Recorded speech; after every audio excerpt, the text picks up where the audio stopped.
आपने निज़ाम की हिस्ट्री तो सुनी ही होगी, उसका थोड़ा एक्सटेंडेड वर्जन भी सुनिए। एक झंटू शायर थे जो कि मैरिज पार्टी में निज़ाम की बेटी के चले गए। वो बहुत ही अच्छे से सबसे बिहेव कर रहे थे। कुछ शेर शायरी हो जाए तो शायर साहब फरमाने लगे, शेर कहे शायरी कहे या गाए कोई गाना, शेर कहे शायरी कहे या गाए कोई गाना, तेरी नानी पैर उठाए चोदे मेरे नाना। ये सुनकर सारे लोग बड़े ही हैरान थे।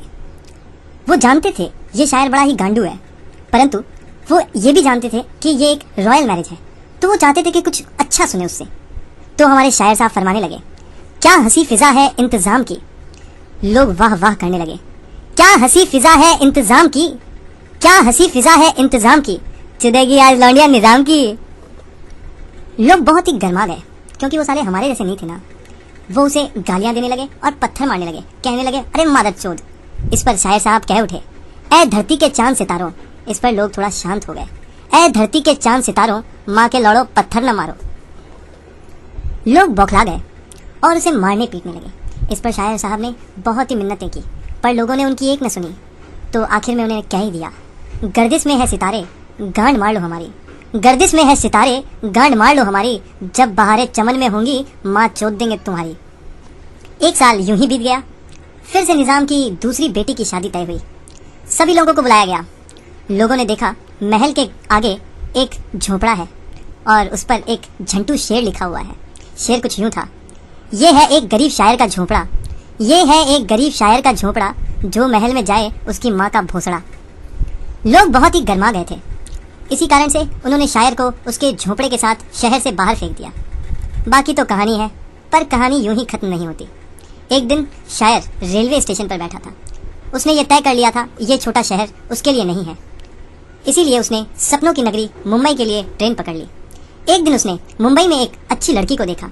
लड़की का ध्यान कहीं और था, तो शायर साहब ने वहीं फरमा दिया, मुड़कर जरा इधर भी देख जालिम के तमन्ना हम भी रखते हैं, मुड़कर जरा इधर भी देख जालिम के तमन्ना हम भी रखते हैं, हुस्न तेरे पास है तो क्या दिल हम भी रखते हैं।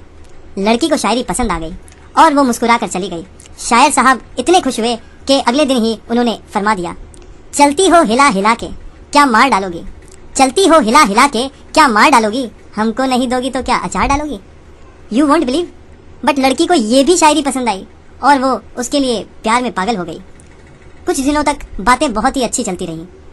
तो एक सुहाने मौसम में हमारे दोस्त शायर ने कह ही डाला, दिल तो दिया है तुझे पर एक शर्त लगाई है, दिल तो दिया है तुझे पर एक शर्त लगाई है, लेनी है वो चीज जो तूने टांगों में छिपाई है।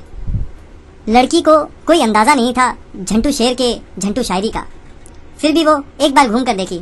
शायर को लगा कि लड़की शर्मा गई और उसे पसंद आ रही है उसकी शायरी, तो वो एक झंटू शेर फिर से बना डाला।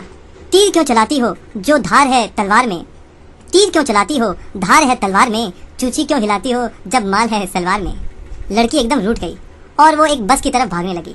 शायर को फिर भी लगा कि लड़की को उसकी शायरी पसंद आने लगी, तो उसने अपनी एक पुरानी शायरी को ही फिर से मॉडिफाई कर डाला और कह दिया, मुड़कर जरा इधर भी देख जालिम के तमन्ना हम भी रखते हैं, मुड़कर जरा इधर भी देख जालिम के तमन्ना हम भी रखते हैं, चूत तेरे पास है तो क्या लंड हम भी रखते हैं। लड़की ने शायर से मिलना जुलना छोड़ दिया तो शायर साहब की हालत खराब हो गई। दोस्त लोग भी खैरत पूछने चले आए टू चीयर हिम अप। उन्होंने उससे रिक्वेस्ट की कि कुछ एक शेर अर्ज करे, तो उसने फरमाया, बेदर्द जमाना क्या जाने क्या चीज जुदाई होती है, हम लंड पकड़ के बैठे हैं जबकि घर घर में जुदाई होती है। ये सुनकर लोग हिल गए। कोई बोला लंड को संभालो, तो कोई कहता है लंड पकड़ कर बैठोगे तो मूतने कैसे जाओगे।